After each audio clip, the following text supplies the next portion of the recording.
Bienvenidos a Hombre Nuevo, el programa católico para toda la familia que da respuesta amable y sencilla a todas las cuestiones que más nos afectan y nos preocupan en nuestra fe y nuestra vida diaria. Lo invitamos a escucharnos durante los próximos 30 minutos, aquí en Hombre Nuevo. Queda con ustedes el Padre Juan Rivas. Amigos, con esta serie de programas estamos haciendo un viaje en busca de la Iglesia de Cristo. Y nos preguntamos, entre las muchas iglesias que conocemos, ¿cuál de todas es la iglesia que Cristo fundó? ¿Cuál es la iglesia que da razones más convincentes para probarnos que es la iglesia de Cristo entre todas? Pero aún nos podemos preguntar algo más difícil, por así decir. ¿De verdad Cristo quiso fundar una iglesia? ¿No será un invento de los hombres?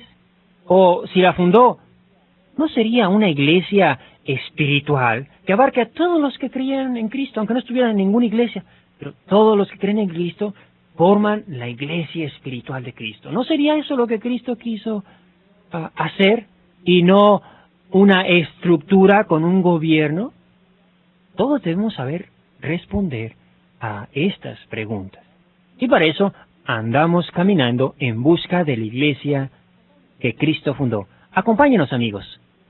Y como siempre, recuerda, tú puedes ser un hombre nuevo.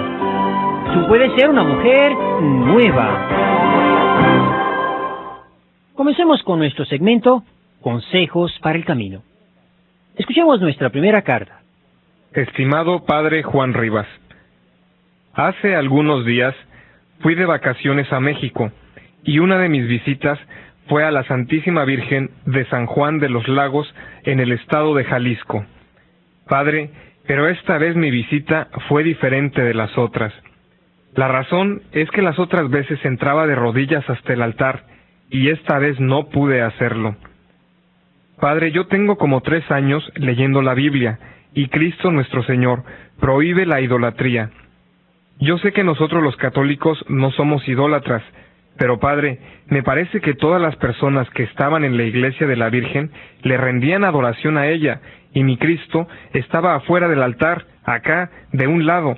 Yo sé que nada más es una estatua, pero esa estatua representa a nuestro Cristo, y no está en el altar, en su trono que le pertenece. ¿Qué no debería ser al revés? Que la Virgen estuviera de un lado, y Cristo enfrente. Y otra cosa, Padre, en todos los milagros dice, gracias a la Virgen que me curó de estos males, y gracias a la Virgen que me curó de esto otro, y a Cristo no lo toman en la más mínima cuenta. Padre, quisiera que usted me diera una buena explicación.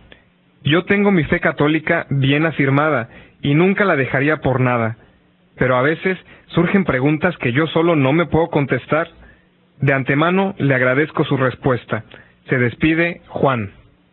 Estimado hermano Juan, lo que usted está diciendo es algo que ya nos había mencionado la Iglesia, y es que muchos católicos le damos más importancia a las devociones, al santo fulano, a la Santísima Virgen, y a Cristo lo abandonamos y nos olvidamos de Él.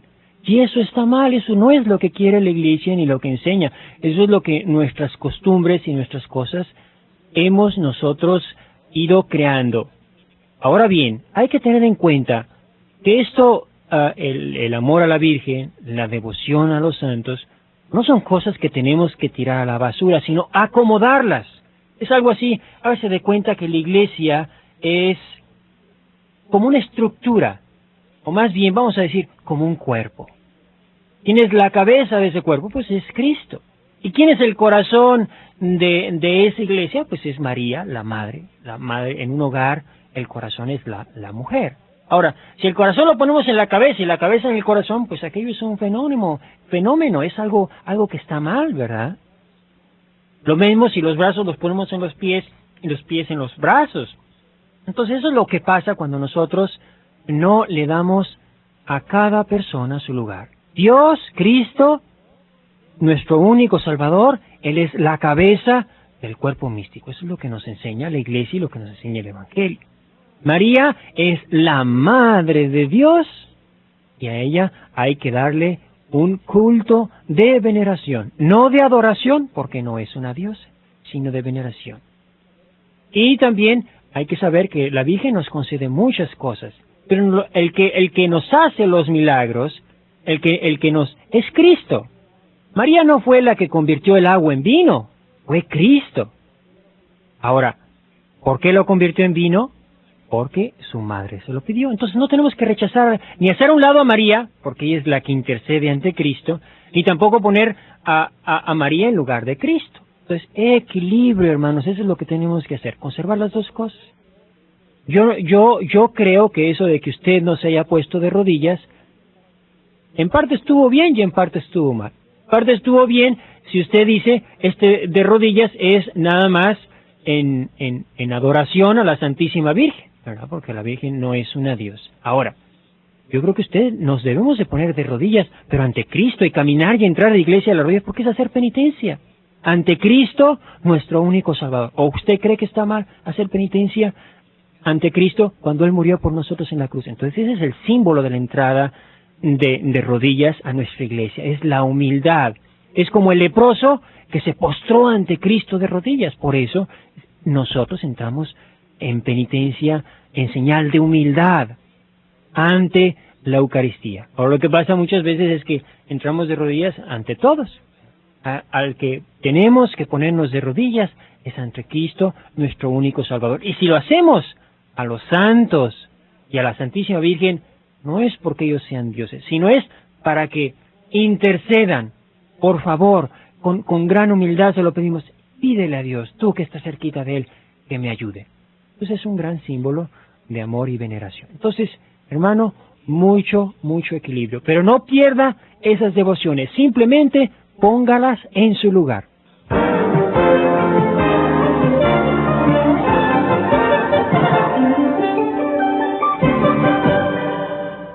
Escuchemos ahora la carta de una amiga que nos escribe. Padre Rivas, acabo de asistir a un retiro para adultos, y esto me ha ayudado para seguir adelante con Jesús, aunque me gustaría sentir más la presencia del Señor en mí, porque cuando viví el retiro, lo sentía más vivo, y tengo miedo de que se apague esa llamita que alumbra mi corazón. ¿Puede decirme qué hacer para que se encienda más? Yo le pido a Dios que me ayude, que no me deje sola, que yo quiero seguirlo, pero no sé si es suficiente eso. Por favor, aconséjeme. Su hermana, María Trinidad. Estimada hermana María Trinidad, yo le voy a recomendar una oración que a mí me gusta mucho y es una oración al Espíritu Santo.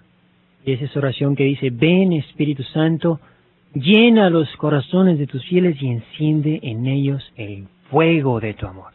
Ese es el Espíritu Santo el que nos pone fuego por dentro, a trabajar por su iglesia, a dar buen testimonio de nuestra fe católica, a dar un buen testimonio de lo que es ser un verdadero cristiano. Ese es el fuego del Espíritu Santo. Y cuando no hay ese Espíritu Santo dentro de nosotros, cuando no somos fieles a sus inspiraciones, cuando no somos delicados, buscando siempre la voluntad de Dios, pues entonces esa velita, ese fuego se va apagando. Por eso, sea muy fiel a las inspiraciones del Espíritu Santo y rece esa oración para que Cristo le prenda fuego en su corazón.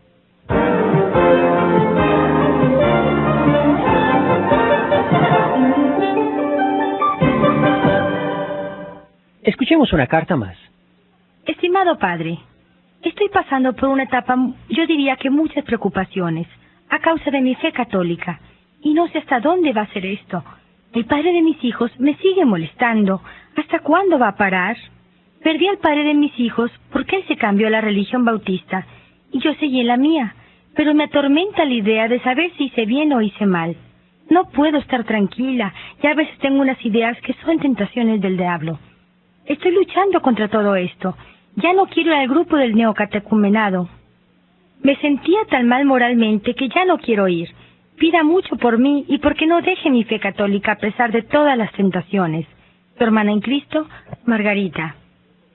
Estimada hermana Margarita, ya había recibido alguna otra carta de usted exponiéndome su problema.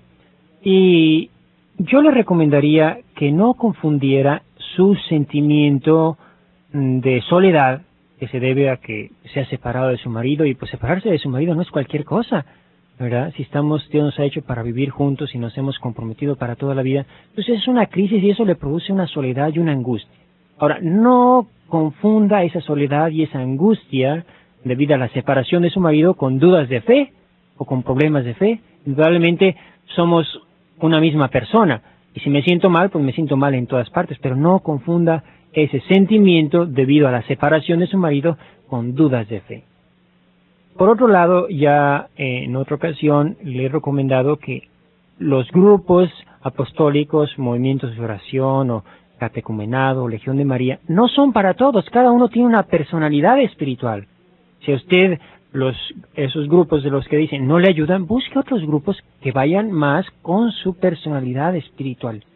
Yo diría, busque algún grupo que la mantenga ocupada y que realmente la haga hacer algo por su fe y por su iglesia. Porque si la fe no la vivimos, la perdemos.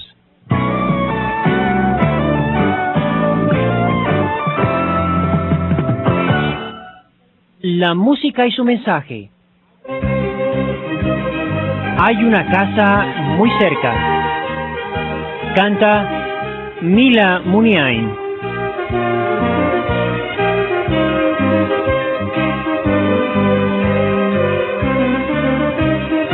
Hay una casa muy cerca en mi barrio, es la casa del Señor. Tiene las puertas abiertas, un sagrario y un altar, señal de amor. Los domingos en la torre las campanas sin bondad nos anuncian que el convite va a empezar. Din don dan, el convite va a empezar. Los domingos los amigos nos juntamos a rezar, los amigos nos juntamos a cantar, a rezar, a cantar, a vivir en hermandad.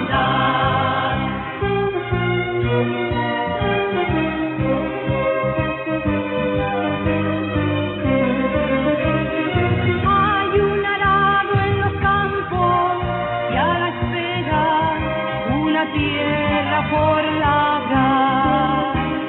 Dios nos señala la senda, la tarea, los amigos y el trigal.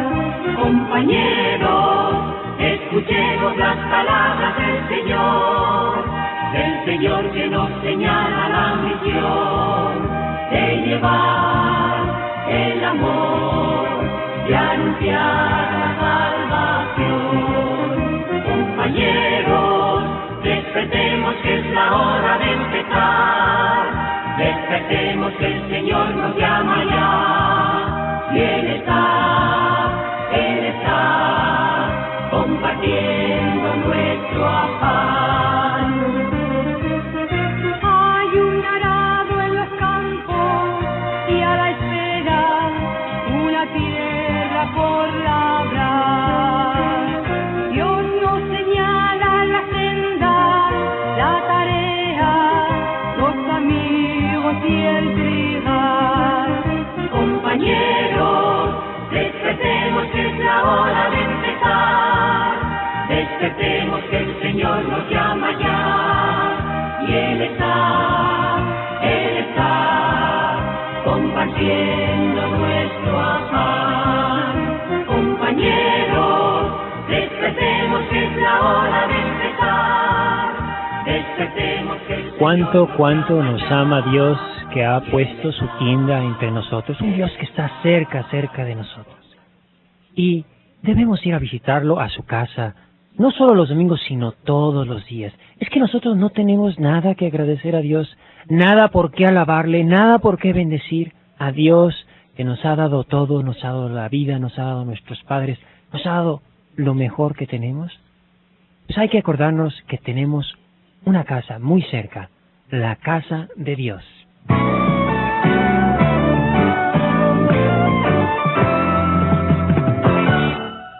A lo largo de estos programas, iremos en busca de la Iglesia de Cristo.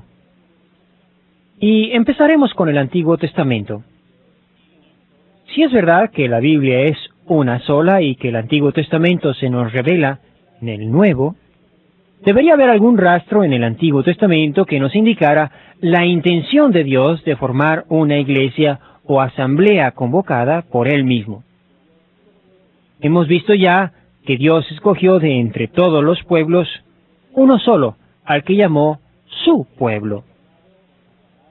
Con este pueblo, llamado con la palabra hebrea Kahal y la griega eclesia, asamblea convocada por Yahvé, hizo un pacto o alianza. Tú serás mi pueblo, yo seré tu Dios. Y le puso unos jefes a la cabeza. Un patriarca, después un gobernador, Moisés, después un rey y por último, uno de los profetas. Además del concepto de iglesia, hay otra palabra muy usada por Cristo, y es la palabra reino. Jesús comenzó su ministerio con el sermón de el reino de los cielos, como lo llama Mateo 4:23, reino de Dios lo llama Lucas y Marcos, convertíos porque el reino de Dios está cerca, Mateo 3:2. A sus discípulos los manda a predicar el reino de Dios, Mateo 10:7. Y anuncia que el reino de Dios ya está en medio de ellos, Lucas 17:21. Amonesta a todos los que le escuchan a que busquen el reino de Dios. Los milagros que él realizaba demostraban que el reino mesiánico ya había venido, Mateo 12:28. Amenaza a los fariseos con la exclusión del reino, Mateo 21:43. Y anuncia que este reino pasará de los judíos a los gentiles, Mateo 21:43. Cristo, pues, habla de un reino muy concreto.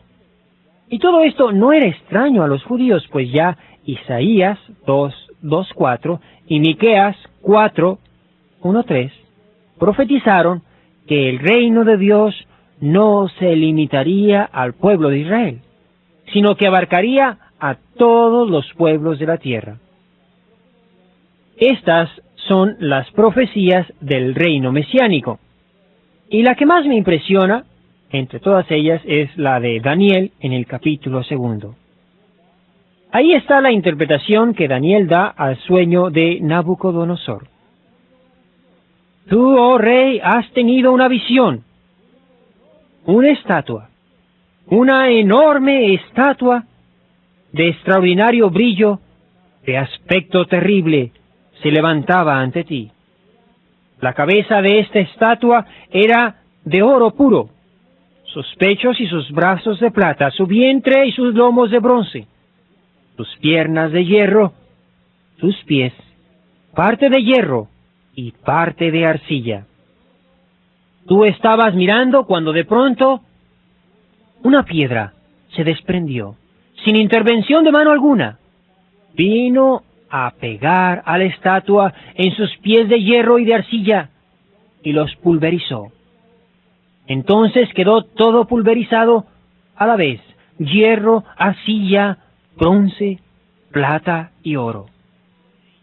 Pero la piedra se convirtió en una gran montaña que llenó toda la tierra.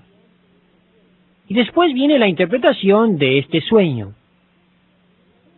Y dice Daniel, en tiempos de estos reyes, el Dios del cielo hará surgir un reino que jamás será destruido, y este reino no pasará a otros pueblos. Pulverizará y aniquilará a todos estos reinos, y él subsistirá eternamente. ¿Ven cómo aquí Daniel está hablando de un reino, igual que Cristo, y de un reino muy especial? Ve que no es un reino humano, porque subsistirá eternamente. Esta es la profecía. Y esta profecía era conocida por todos en tiempos de Jesús. Era conocida como profecía del reino mesiánico, el reino que el Mesías iba a establecer. Todos los imperios terrestres se derrumbarán para ceder su puesto a este reino nuevo, eterno, porque está fundado en Dios. Por eso, cuando Cristo les hablaba a los judíos de el reino de Dios, estas palabras no les sonaban como a nosotros, eran palabras muy familiares. Un reino que subsistirá eternamente, una piedra que abarcará toda la tierra. Todas estas frases, hermanos, son frases claves para encontrar lo que andamos buscando, la iglesia que Cristo fundó. ¿En qué iglesia se cumplen estas profecías? Esa será la iglesia que Cristo fundó.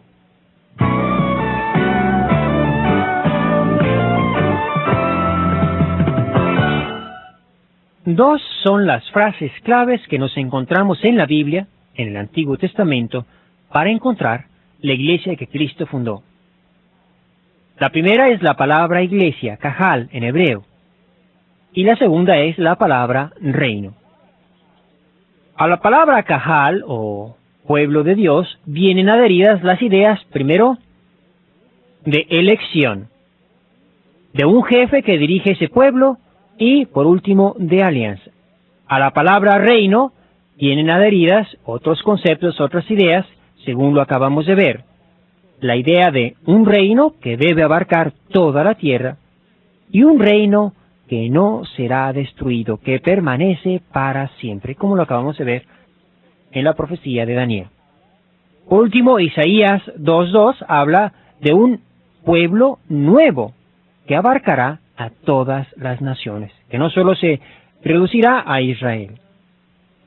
Todo esto nos dan las claves, las pistas para encontrar la iglesia que Cristo fundó, si es que Cristo fundó alguna. Por eso, preguntémonos ahora, ¿de verdad Cristo quiso fundar una iglesia? Y si la fundó, ¿no sería una iglesia espiritual que abarque a todas las iglesias cristianas? ¿O simplemente a ninguna de ellas? Entonces, vamos a estudiar lo que Cristo hizo. Primero vemos que Cristo reunió a unos discípulos en torno suyo. Mateo 4:18. ¿Para qué pues reunió a unos discípulos en torno suyo?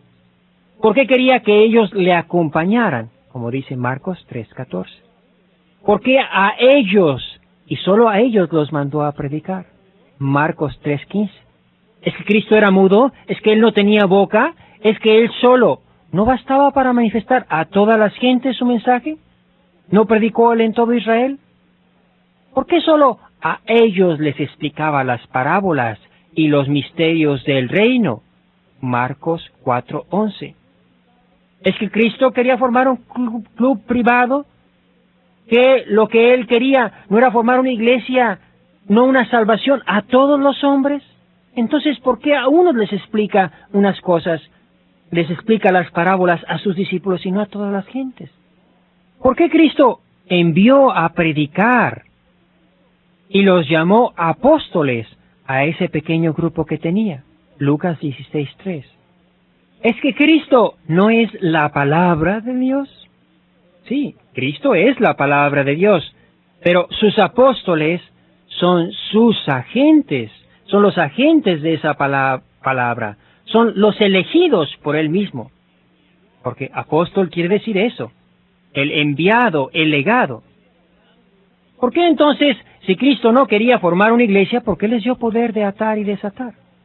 Es decir, les dio poder de juzgar, de atar, es decir, condenar, y de desatar, es decir, absolver. ¿Por qué si no quería formar una iglesia? ¿Por qué puso unos jueces? ¿Por qué los envió a predicar a todo el mundo? Él les dijo, id y predicad el evangelio a todas las naciones. Id y predicad a todos, y no que todos se pongan a predicar. ¿Por qué quiso formar ese grupo de predicadores, de apóstoles, de discípulos? ¿por qué a ellos y solo a ellos les dio una autoridad que no dio a nadie más si no quería formar una iglesia? Como mi Padre me envió, así os envío yo. Juan 20:21. Cristo les dio a ellos y solo a ellos esa autoridad y los confirmó en esa autoridad. El que a vosotros oye, a mí me oye; el que a vosotros rechaza, a mí me rechaza. Vean ustedes pues que Cristo pone como fundamento de su iglesia a unas personas, a unos apóstoles, a unos discípulos. Así formó su grupito, su primera iglesia, su comunidad, mi iglesia, así la construyó. Entonces es importante cuando empecemos a buscar la iglesia que Cristo fundó, que veamos cuál es la iglesia que tiene una autoridad puesta por Cristo. Unos jefes que la dirigen y que la llevan y que conectan y que pertenecen a esos mismos discípulos, a esos mismos apóstoles.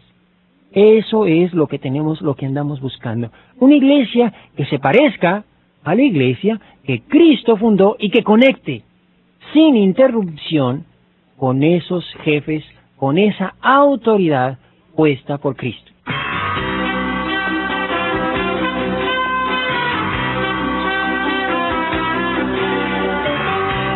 Esto fue Hombre Nuevo con el Padre Juan Rivas. Si desea obtener una copia de este su programa, llame hoy mismo al 1-800-777-4547. Muchas gracias por su atención y hasta la próxima.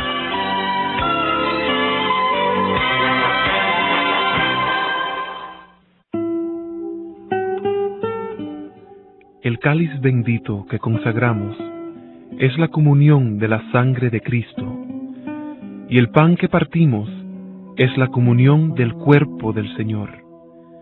Y puesto que es un solo pan, somos todos un solo cuerpo, ya que todos participamos de ese único pan.